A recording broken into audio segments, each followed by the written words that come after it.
Hello बच्चों, the perfect creators में पुनः आपका स्वागत है। मैं श्रीमती अनिता सरकार कक्षा 12वीं 12th मैथ्स के क्वेश्चंस बना रहे हैं। बुक लिया है मैंने नवबोध। हम कर रहे हैं अभी चैप्टर नंबर 10। चैप्टर नंबर 10 में हम सदिशों का गुणनफल पढ़ रहे हैं, जिसमें हम डॉट प्रोडक्ट पढ़ चुके हैं। अदिश गुणनफल, जिसका 3 वीडियो मैं बनाकर डाल चुकी हूँ, आप देख सकते हैं उसमें। और उसके बाद आज पढ़ने वाले हैं सदिशों का गुणनफल में सदिश गुणनफल करेंगे हम, क्रॉस प्रोडक्ट। तो चलिए आज का वीडियो स्टार्ट करते हैं हम। तो दो सदिशों का सदिश गुणनफल यदि हम देखेंगे तो अब हम देख लेते हैं कि यदि ए वेक्टर, ये ए वेक्टर ले लिया मैंने, ए वेक्टर, और एक बी वेक्टर ले लूँ और उनके बीच का कोण मैंने लिया है थीटा। तो ए वेक्टर और दो वेक्टर दो सदिश है, जिसके परिमाण को यदि हम मॉड ए वेक्टर मॉड बी वेक्टर बोलेंगे और हम के बीच का कोण थीटा ले रहे हैं, जो थीटा का मान 0 से 180 के बीच में है, उस स्थिति में एक सदिश गुणनफल की परिभाषा हो जाती है कि ए क्रॉस बी बराबर ए वेक्टर का मॉड बी वेक्टर का mod sine theta N cap.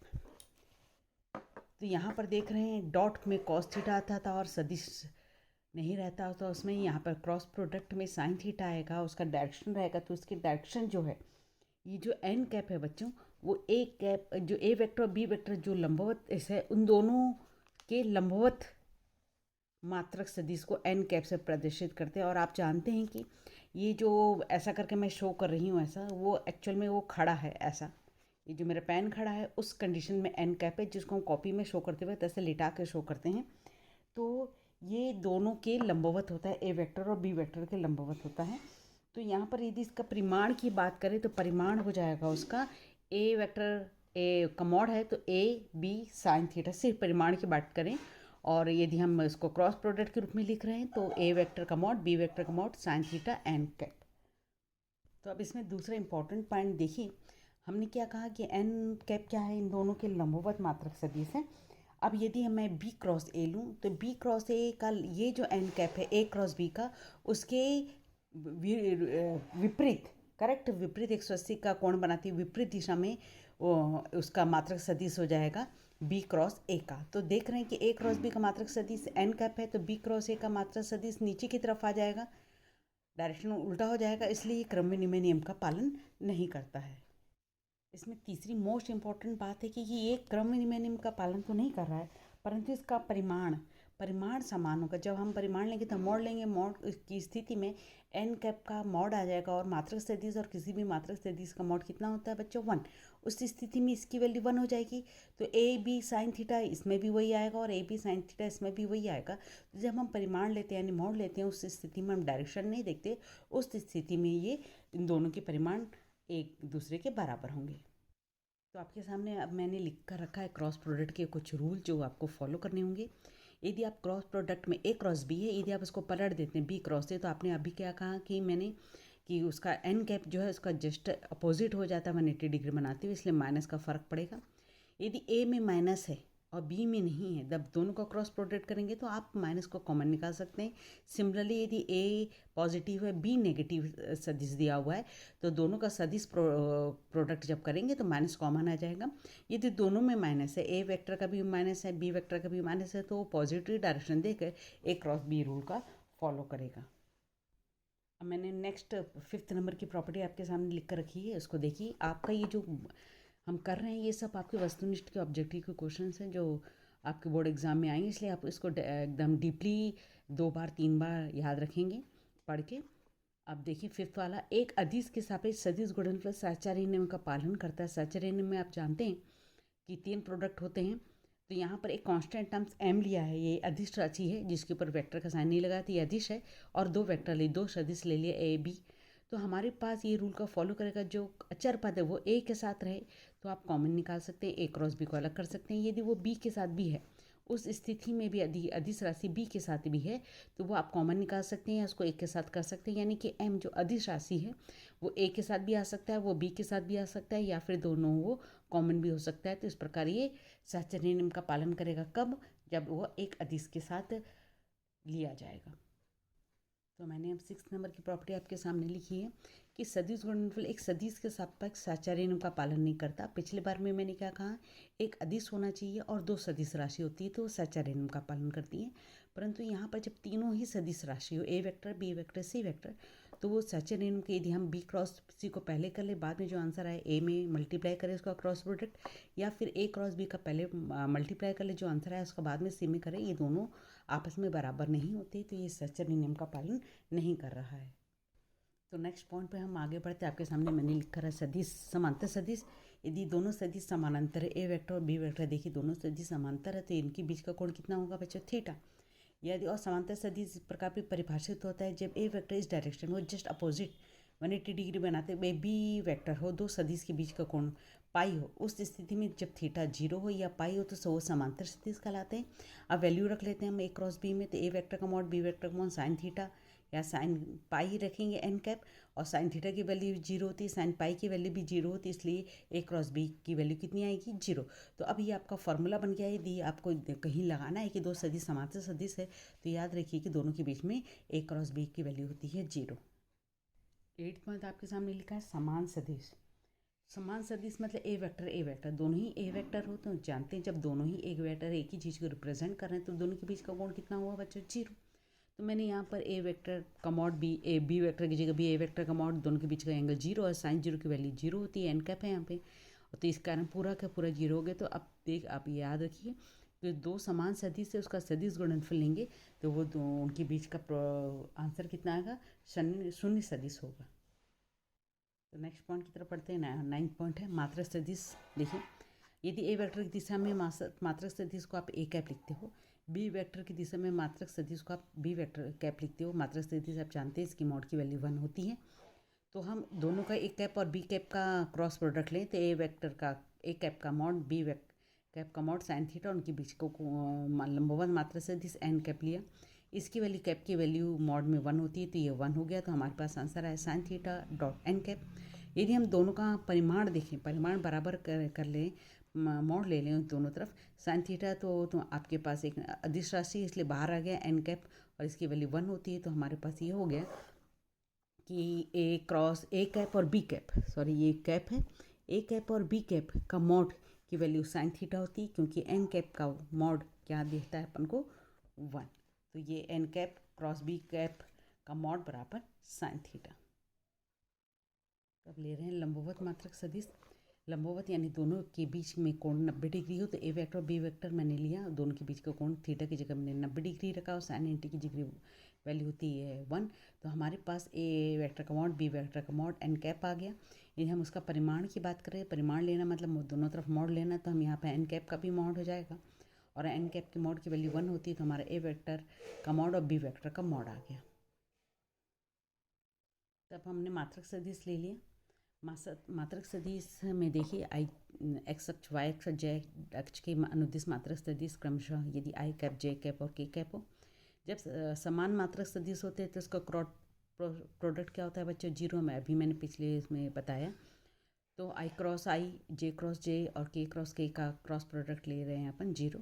परंतु जब दो सेम नहीं हो तो ये डायरेक्शन को आप याद रखेंगे, आई से जे से के बाद आई, इस डायरेक्शन में यदि हम आई क्रॉस जे का क्रॉस प्रोडक्ट लेते हैं तो के आएगा, क्योंकि डायरेक्शन सेम रखें हम, परंतु हम उल्टा चलें, जे क्रॉस आई लिखें, उल्टा चलें जे क्रॉस आई, तो उस स्थिति में उसका मात्रक सदिश हो जाएगा माइनस के कैप। सेम यदि हम आई क्रॉस के करें, आई क्रॉस के करें तो हमारे पास जे कैप, क्योंकि उल्टा जा रहे हैं तो कितना आएगा माइनस जे, और के क्रॉस आई करें तो कितना आएगा, जे कैप आएगा।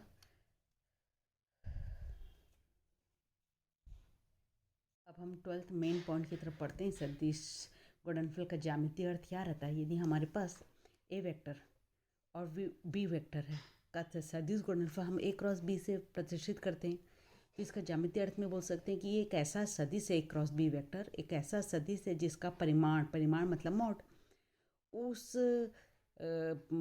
समांतर चतुर्भुज के क्षेत्रफल के बराबर, एक समांतर चतुर्भुज क्षेत्रफल जिसकी संलग्न भुजाएं इसको बोलते हैं बच्चों, जो एक साथ जुड़ी हुई रहती है, जैसे ओ पॉइंट पे ए वेक्टर और बी वेक्टर दो संलग्न भुजाएं ए वेक्टर और बी वेक्टर दो जुड़ी, उनके बीच का कोण थीटा है, तो एक समांतर चतुर्भुज जिसकी संलग्न भुजाएं ए वेक्टर और बी वेक्टर और उनके बीच का कोण थीटा है, तो ये ए वेक्टर क्रॉस बी वेक्टर का मोड परिमाण उस समांतर चतुर्भुज के क्षेत्रफल के बराबर होता है।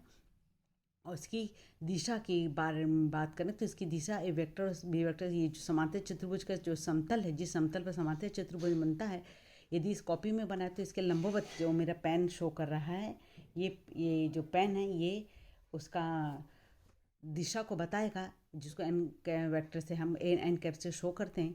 तो यदि आपको इसका ज्यामितीय अर्थ पूछना है तो आपको क्या बोलना पड़ेगा कि ए वेक्टर और बी वेक्टर का एक ऐसा सदिश है जिसका परिमाण उस समांतर चतुर्भुज के क्षेत्रफल के बराबर है, जिसकी दो संलग्न भुजाएं ए वेक्टर और बी वेक्टर से निरूपित की जाती है और इसकी दिशा उस समांतर चतुर्भुज की जो भी समतल है उसके लंबवत होगी।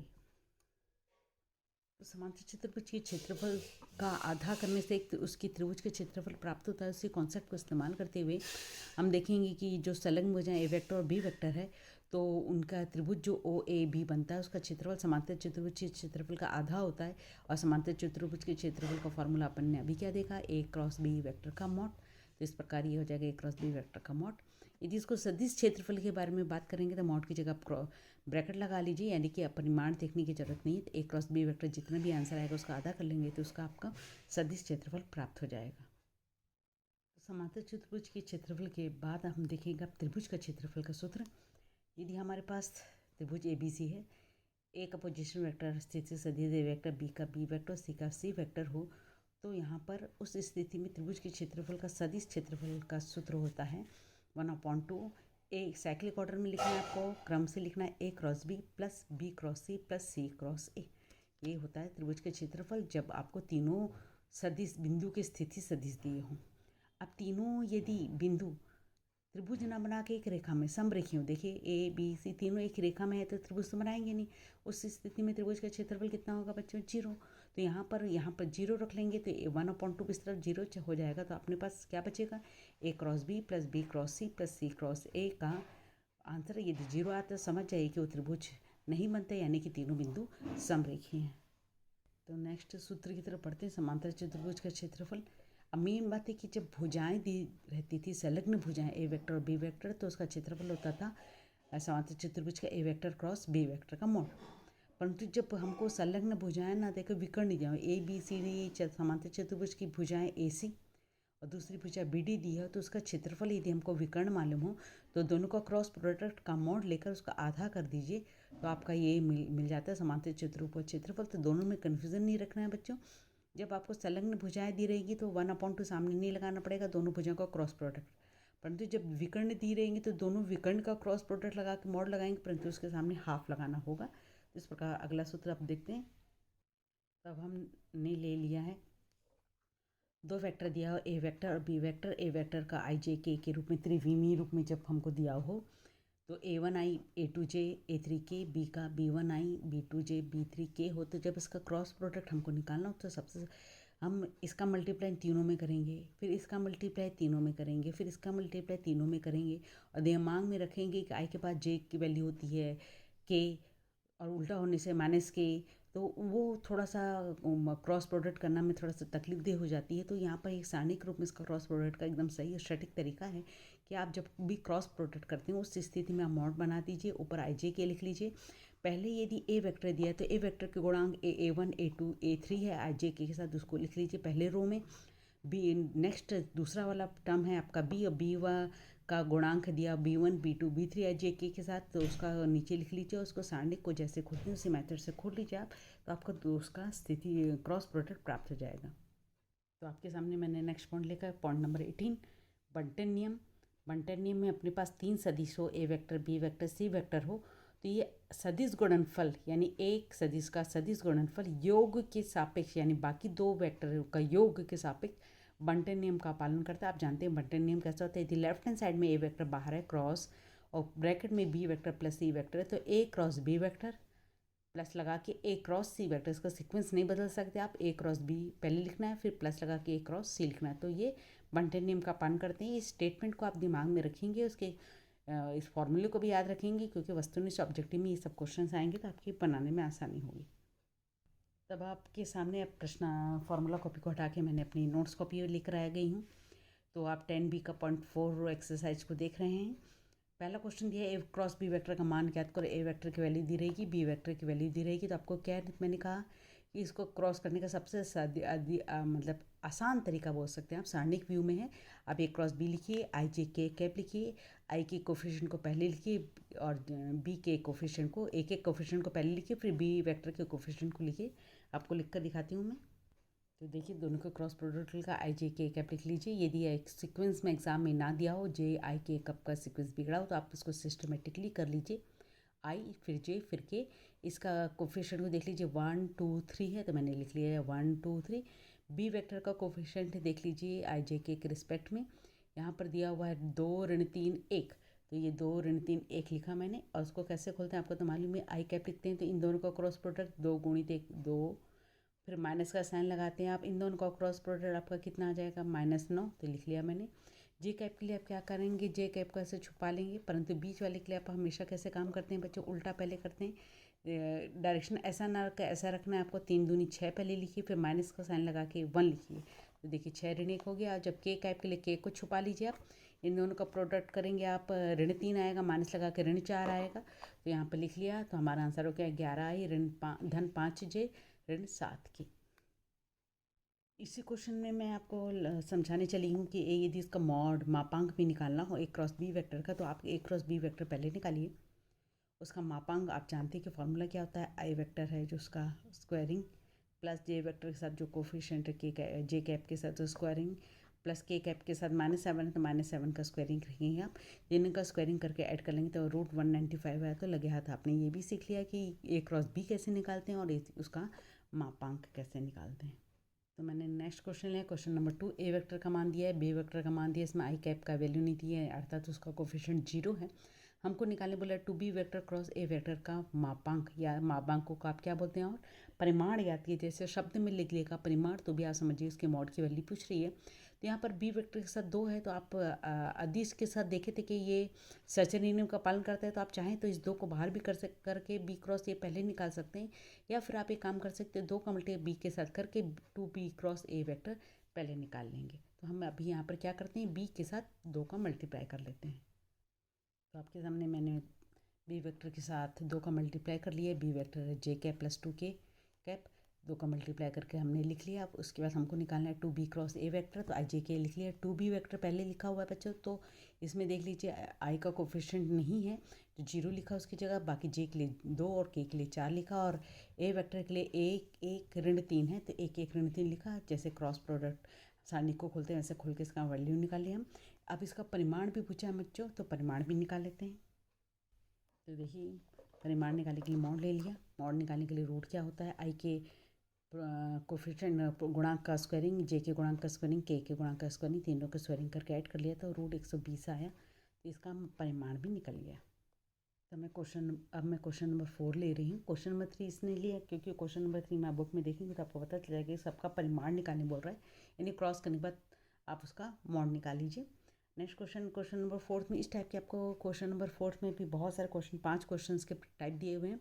मैं एक क्वेश्चन आपको समझा दे रही हूँ। हमको ए वेक्टर बी वेक्टर दिया रहेगा और सिद्ध करने के लिए बाएं पक्ष और दाएं पक्ष दिया, जैसा करने बोला है आप वैसे रूल को फॉलो कर दीजिए। देखिए यहाँ पर a प्लस बी यानी एक बार दोनों को जोड़ दीजिए, फिर a माइनस बी यानी एक दोनों को एक बार घटा दीजिए, जोड़ने घटाने का सिंबल रूल है। फिर दोनों का क्रॉस प्रोडक्ट निकाल लीजिए तो आपका लेफ्ट हैंड साइड आ जाएगा। फिर राइट हैंड साइड के लिए आपको क्या करना पड़ेगा, ए क्रॉस बी अलग से निकालेंगे दोनों का क्रॉस प्रोडक्ट, फिर -2 के साथ मल्टीप्लाई करेंगे तो राइट हैंड साइड भी आ जाएगा। उसके बाद चेक करेंगे क्या लेफ्ट हैंड साइड और राइट हैंड साइड बराबर है। तो चलिए पहला स्टेप करते हैं, दोनों को जोड़ लेते हैं और दोनों को घटा लेते हैं। तो देखिए दोनों वेक्टर को मैंने जोड़ लिया, ए वेक्टर प्लस बी वेक्टर दोनों को जोड़ के आ रहा है 3i। जे के टर्म्स को देखिए यहाँ पर आ जाएगा +j और के -2 के, और जब माइनस करेंगे आप तो माइनस का साइन है बी वेक्टर के सामने के आगे, माइनस साइन लगाएंगे तो आपका चिन्ह बदलेगा, माइनस हो गया, माइनस हो गया और ये प्लस हो गया। तो 2i में से i कैंसिल किया तो i आ गया, 3j में से -4j -7j हो गया, के प्लस में और माइनस में 0 हो गया, यानी इसका कोफिशिएंट 0 हो गया। अब दोनों का क्या करना है, अपन को क्रॉस प्रोडक्ट लेना है। तो थर्ड स्टेप्स में काम करते हैं हम। लेफ्ट हैंड साइड ले लिया है ए धन बी और ए माइनस बी का क्रॉस प्रोडक्ट, आई जे के कैप लिख लीजिए। ए धन बी की वैल्यू कितनी आई थी बच्चों, 3 1 ऋण 2, तो लिख लिया हमने। और ए माइनस बी वेक्टर की वैल्यू आई थी 1 ऋण 7 और k नहीं था तो 0, 1 ऋण 7 और 0। इसको खोल दिया हमने सारणी विधि से, जैसे खोलते हैं तो अपना आंसर आ गया -4i -2j -2k। अब हम राइट हैंड साइड की तरफ बढ़ते हैं। a क्रॉस b पहले करेंगे, उस पर 2 का मल्टीप्लाई कर लेंगे -2 का। तो फोर्थ पार्ट में हमने क्या काम कर दिया, a क्रॉस b लिया है, a की वैल्यू वेक्टर की वैल्यू b वेक्टर की वैल्यू, इसका मल्टीप्लाई कर रहे हैं हम, तो 7i + j + 11k आ रहा है बच्चों। -2 के साथ मल्टीप्लाई कर देंगे तो -14i -2j -22k आएगा। तो आप देख सकते हैं इसके पहले जो टर्म्स निकाला था हमने, यहाँ पर 2 लिख दिया था मैंने, 22 था, तो ये इसकी भी वैल्यू आ रही है आपके पास लेफ्ट हैंड साइड की -14i ऋण 2j ऋण 22k, और यहाँ पर भी वही वैल्यू आ रही है, तो लेफ्ट हैंड साइड और राइट हैंड साइड बराबर हो जा रहे हैं। तो 10.5 एक्सरसाइज का मैंने क्वेश्चन नंबर 1 फर्स्ट ले लिया है। हमको शब्दों को ध्यान से देखना बच्चों। सदिशों के बीच के कोण की ज्या ज्ञात करनी। ज्या यानी साइन थीटा होता है और कोज्या यानी कॉस थीटा होता है। तो डॉट प्रोडक्ट से कोज्या मिलती है और क्रॉस प्रोडक्ट से ज्या मिलती है। तो हम इन दोनों को क्रॉस प्रोडक्ट निकालेंगे, दोनों का मॉड अलग निकालेंगे और वह फॉर्मूले में वैल्यू रख देते हैं।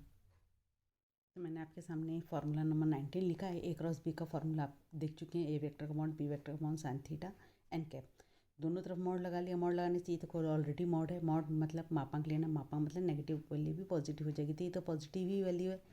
साइन थीटा भी हमारे 0 से पाई है तो भी पॉजिटिव ही आएगा। तो एन कैप का मॉड कितना होता है, 1 होता है। तो साइन थीटा का फॉर्मूला बन गया बच्चों अब ए क्रॉस बी वेक्टर का मॉड अपॉन ए वेक्टर का मॉड बी वेक्टर का मॉड। अब इसी सूत्र का हम इस्तेमाल करेंगे। तो देखिए ए क्रॉस बी निकाला हमने, आई जे के लिख लिया, 3 1 1 लिख लिया। ए वेक्टर पहले है, बी वेक्टर है तो 2 ऋण 2 के 4 सॉरी, तो 2 ऋण 2 4, साइनिंग मेथड से खोल दिया। इसकी वैल्यू आ रही है 6i -10j + -8k। अब इसका मॉड लगाना, मॉड निकालना, आई का गुणांक प्लस जे का गुणांक प्लस के स्क्वायरिंग प्लस के गुणांक का स्क्वायरिंग। इसको सॉल्व कर रहे थे, वर्गमूल 20 मिल रहा है, वर्गमूल 200 मिल रहा है। तो अब हम ए वेक्टर का मॉड अलग निकाल देते हैं। ए वेक्टर है 3i + j + k, इसका स्क्वायरिंग करेंगे तो वर्गमूल 11 आ रहा है। बी वेक्टर का मॉड निकालेंगे तो 2 का स्क्वायरिंग ऋण 2 का स्क्वायरिंग प्लस 4 का स्क्वायरिंग, इसको करने से ऋण वर्गमूल के अंदर 24 आ रहा है। और अभी मैंने फार्मूला आपको दिखाया था, अब इस फार्मूले में वैल्यू को हम रख देते हैं। तो हमने वैल्यू रख दी है। साइन थीटा की वैल्यू ए क्रॉस बी के मॉड का वैल्यू आ रही थी वर्गमूल 200। ए वेक्टर का मॉड आया था वर्गमूल 11 और इसका आया था बी वेक्टर का मॉड वर्गमूल 24। वर्गमूल 200 का हम 10 गुणित वर्गमूल 2 लिख सकते हैं। 6 चौक 24 में 2 12 का वर्गमूल 6 कैंसिल होके ऊपर आ रहा है 5 वर्गमूल 2, नीचे 11 वर्गमूल और 6 वर्गमूल आ रहा है। वर्गमूल को एक साथ सॉल्व कर लेते, 2 नीचे है 11 गुणित 6, सॉल्व करने से नीचे आ रहा वर्गमूल 33। तो हमारा साइन थीटा की वैल्यू हो गई 5/वर्गमूल 33। यदि इसमें कोण की बात पूछता है, यदि बच्चों ज्या पूछता है तो आप साइन थीटा की वैल्यू निकालिए, परंतु यदि कोण की बात पूछता है तो आप थीटा की वैल्यू निकालेंगे। इसको साइन को इस तरफ लिखा के साइन इनवर्स 5/वर्गमूल 33 लिख लेंगे। तो नेक्स्ट फार्मूला कॉपी मैंने फिर आपके सामने रखी है। फार्मूला नंबर 20 चल रहा है सदिश गुणनफल का। यदि ए वेक्टर बी वेक्टर दोनों पर लंबवत मात्रा सदिश एन कैप हो तो उसका फार्मूला होता है +- a क्रॉस बी, और नीचे हर में आएगा a क्रॉस बी का मॉड परिमाण लेना है। तो अब हम इसी के बेस क्वेश्चन बनाते हैं प्रश्नावली का। तो क्वेश्चन नंबर 2 आपको ये दिख रहा होगा। हमको बोला है निम्न पर प्रत्येक पर लंबवत मात्रक सदिश ज्ञात कीजिए। ए वेक्टर दिया है, बी वेक्टर दिया है, तो हम क्या करने वाले हैं, पहले ए क्रॉस बी की वैल्यू निकालेंगे, फिर ए क्रॉस बी का मॉड निकालेंगे, फिर साइन थीटा का एन कैप का फॉर्मूला रख देंगे। तो देखिए आपके सामने मैंने पहला पार्ट लिखा है, इसलिए मैं फर्स्ट टू थर्ड लिख लेती हूँ ताकि आपको स्टेप बाय स्टेप्स पे आपको समझ में आए कि कैसे पहला काम करना है, दूसरा काम करना है। उसी के अनुसार आप ऐसा लिखेंगे बोर्ड एग्जाम में भी तो आपको सिस्टमेटिकली पूरे नंबर मिलते हैं। तो ए क्रॉस बी की वैल्यू रख ली हमने। यहाँ पर देख लीजिए सारणी की फॉर्म, इसको हल किया तो -i + 2j + 3k आया। इसका मॉड निकाला तो ऋण 1 का वर्ग 1, 2 का वर्ग 4, 3 का वर्ग 9 आया, वर्गमूल 14 है। और लंबवत मात्रा से जिसको सूत्र क्या लिखा है, ए क्रॉस बी ऊपर है और नीचे ए क्रॉस बी का मॉड है। तो ऊपर की value -a + 2i j + 3k और नीचे वर्गमूल 14 प्लस माइनस लगाएंगे तो आपका लंबवत मात्रक सदिश निकल के आ जाता है। तो मैंने नेक्स्ट क्वेश्चन लिया, क्वेश्चन नंबर 3। ए वेक्टर और बी वेक्टर की वैल्यू दी रहेगी बच्चों, कुछ भी एग्जाम में बदल के हमको जो सिद्ध करना है। ध्यान से देखिए कि ए क्रॉस बी वेक्टर दोनों अलग अलग ए वेक्टर और बी वेक्टर के लंबवत होंगे, यानी ए क्रॉस बी लंबवत है ए वेक्टर के और ए क्रॉस बी लंबवत है बी वेक्टर की, हमको सिद्ध करना है। तो लंबवत के लिए हमको सबसे आसान रहता है कि कौन सा प्रोडक्ट हम बात करें, अदिश गुणनफल की बात करें तो हम फॉर्मूला कॉपी आपके सामने ला रही हूँ मैं। तो देखिए फार्मूला कॉपी में हमने पढ़ा था कि ए डॉट बी यदि बराबर 0 है तो थीटा का मान कितना होता है 90 डिग्री, यानी A dot B, A vector और डॉट बी वेक्टर लंबवत है, यानी कि उनका डॉट प्रोडक्ट 0 है। तो आप बिल्कुल याद कर लीजिए कि दोनों लंबवत हैं तो आपस में दोनों का डॉट प्रोडक्ट कितना होगा 0। तो यहाँ पर भी मेरे को ये ए वेक्टर के लंबवत है यानी इन दोनों का डॉट प्रोडक्ट 0 निकालूंगी, फिर ये इस बी वेक्टर के लंबवत है यानी इन दोनों का डॉट प्रोडक्ट में 0 निकालूंगी। तो पहला काम मैं ए क्रॉस बी करूँगी, दूसरा काम ए क्रॉस बी के साथ ए वेक्टर का डॉट निकालूंगी, तीसरा काम ए क्रॉस बी के साथ मैं बी वेक्टर का डॉट निकालूंगी। फिर चेक करते हैं कि क्या आंसर आ रहा है।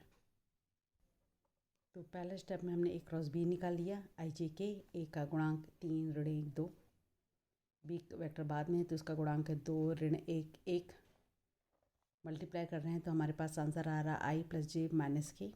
अब हम क्या करेंगे सेकंड स्टेप में कि ए वेक्टर के साथ ए क्रॉस बी का डॉट प्रोडक्ट लेंगे, तो ए वेक्टर की value A dot A cross B की value I plus J minus K लिख लिया।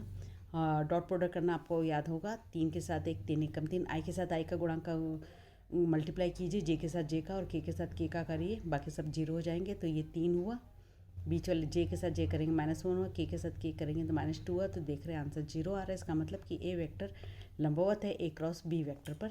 अब हम बी डॉट के साथ निकालेंगे, तो बी वेक्टर की वैल्यू है 2i माइनस जे प्लस के, जो क्वेश्चन में दी हुई थी, और डॉट है ए क्रॉस बी की वैल्यू हम निकालें आई प्लस जे माइनस के, दोनों का मल्टीप्लाई करेंगे, आई के साथ आई का मल्टीप्लाई गुणा किया तो 2 आया, जे के साथ जे का किया तो ऋण का है, के साथ के का किया तो ऋण का है, तो 0 आ रहा है। तो ये दोनों को डॉट प्रोडक्ट 0, यानी ये दोनों भी आपस में क्या हुए, लंबवत हुए। तो नेक्स्ट क्वेश्चन देखते हैं बच्चों। तो मैंने प्रश्नावली 10.5 का बुक ही आपके सामने रखा है। फोर्थ का क्वेश्चन दिया है ए वेक्टर बी वेक्टर दिया, लंबवत मात्रक सदिश निकाली। तो लंबवत मात्रक सदिश का हमने एक क्वेश्चन कर चुके हैं कि हम लंबवत मात्रक सदिश कैसे निकालते हैं। तो उसके पश्चात हमको नीचे क्वेश्चन क्या दिया है बच्चों, देखिए क्वेश्चन नंबर 2 भी वही था, लंबवत मात्रक सदिश। तो हमने लंबवत मात्रक सदिश को निकालना सिखा दिया था। लंबवत मात्रक सदिश का फॉर्मूला होता है A vector A cross B अपन ए क्रॉस बी का मॉड। इसी मेथड से आप इस क्वेश्चन को बना लेंगे। दूसरा बोल रहा है साइन इनवर्स निकालना, यानी दोनों की कोण की ज्या निकालना। तो आपको ज्या निकालना भी मैं सिखा चुकी थी, साइन थीटा का फॉर्मूला। साइन थीटा का क्या फॉर्मूला क्वेश्चन नंबर 1 में हमने सीखा है। साइन थीटा का फॉर्मूला होता है यहाँ पर ए क्रॉस बी वेक्टर का मॉड अपॉन ए वेक्टर का मॉड बी वेक्टर का मॉड। यानी क्वेश्चन नंबर ये जो फोर्थ है, ये दोनों क्वेश्चन 1 और 2 के सिमिलर है, तो आप सेम बना सकते हैं। तो ये आज की हम वीडियो को क्लोज कर रहे हैं। तो उम्मीद करती हूँ आपको 10.4 और 10.5 एक्सरसाइज समझ में आई होगी। आप दोबारा देखिए, अब पूरे जो फार्मूला कॉपी में आपको फार्मूला लिखवाया है मैंने, अब एक अलग जगह फार्मूला कॉपी में नोट कर लीजिए, इसको बिल्कुल याद कर लीजिए। तब नेक्स्ट वीडियो में आपको मिलती हूँ, तब तक के लिए बाय बाय बच्चों।